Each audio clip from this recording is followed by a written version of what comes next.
tultiin suorittaa etsintä kiinniottoa tänne kamppiin.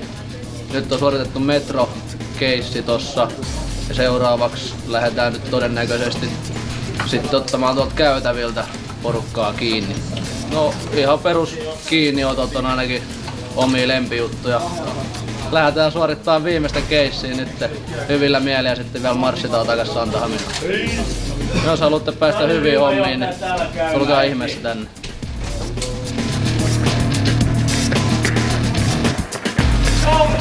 Go!